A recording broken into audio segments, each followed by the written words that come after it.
तीन वितर का सबूत और तरीक़ा। क्या वितर की तीनों रकतें एक तशहुद से पढ़ी जाएंगी या दो तशहुद से? मैंने बाज़ वीडियोज़ देखी हैं जिसमें कहा गया है कि वितर मगरिब की तरह नहीं है, यानी ये एक तशहुद के साथ पढ़ी जाएगी। इस बारे में रहनुमाई फ़रमा दें। नीज़ तीन वितर की कोई मुस्तनद दलील हो तो वो भी बयान फ़रमा दें।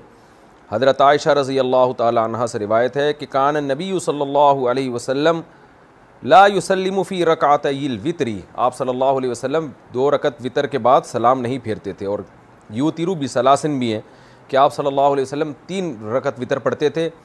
और एक हदीस में, सही हदीस में आता है कि उसमें पहली रकत में आप सब्बिह इस्मा रब्बिकल आला, दूसरी में कुल या अय्युहल काफ़िरून, तीसरी में कुल हु अल्लाह पढ़ते थे। तो ये सही सनद से नबी सल्लल्लाहु अलैहि वसल्लम से साबित है। और सबसे बड़ी बात यह कि हज़रत उमर रज़ी अल्लाह ताला अन्हु से भी मनक़ूल है, इमाम तहावी ने ये रिवायत ज़िक्र की है सही सनद के साथ कि हज़रत उमर रज़ी अल्लाह ताला अन्हु ने वितर पढ़ाए सहाबा को और तीन रकत वितर पढ़ाए और आखिर में सलाम फेरा।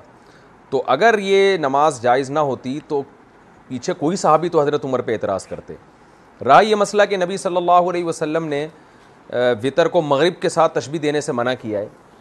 तो अगर नबी सल्लल्लाहु अलैहि वसल्लम ने वितर को जो मगरिब के साथ तशबीह देने से मना किया, उसका मतलब ये होता कि तीन रकत एक सलाम से ना पढ़ो या दो तशहुद के साथ ना पढ़ो, ये मतलब होता, तो चारों इमामों के नज़दीक इस तरह से वितर जायज़ ना होते। यानी हनफिया जिस तरह से तीन रकत वितर पढ़ते हैं, ये चारों इमामों के नज़दीक इस तरह से सबके नज़दीक वितर हो जाते हैं। इख्तिलाफ़ इसमें है कि दो रकत के बाद सलाम फेरना भी जायज़ है या नहीं है। तो बाकी उलमा कहते हैं कि फ़ुक़हा कहते हैं दो रकत के बाद सलाम भी फेर सकते हैं, बाज़ कहते हैं कि 7 रकत वितर भी पढ़ सकते हैं, बाज़ कहते हैं 11 भी पढ़ सकते हैं। इसमें तो इख्तिलाफ़ है, लेकिन हनफिया जिस तीन रकतों को जिस तरह से पढ़ते हैं इसमें सबके नज़दीक हो जाती है वितर की नमाज, ये उनके नज़दीक भी जायज़ है जहाँ तक मेरी मालूमात है। तो अगर नबी सल्लल्लाहु अलैहि वसल्लम का ये मतलब होता कि मगरिब के साथ तशबीह ना दो, कि तीन रकत इस तरह यानी तीन ना पढ़ो या दो तशहुद ना पढ़ो, तो फिर ये हज़रत आयशा से ये रिवायत क्यों होती और हज़रत उमर ऐसा क्यों करते? लिहाजा हम ये कहते हैं कि ये जो नबी सल्लल्लाहु अलैहि वसल्लम ने फरमाया कि वितर को मगरिब से तशबीह ना दो, इसका मतलब ये है कि मगरिब की तीसरी रकत में क़िरात वाजिब नहीं है, जबकि वितर की तीसरी रकत में भी इसी तरह क़िरात लाजिम है जिस तरह पिछली दो रकतों में क़िरात लाजिम है।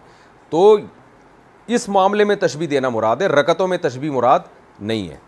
अगर ये होता तो ये फिर हज़रत आयशा ये रिवायत पेश ना करती।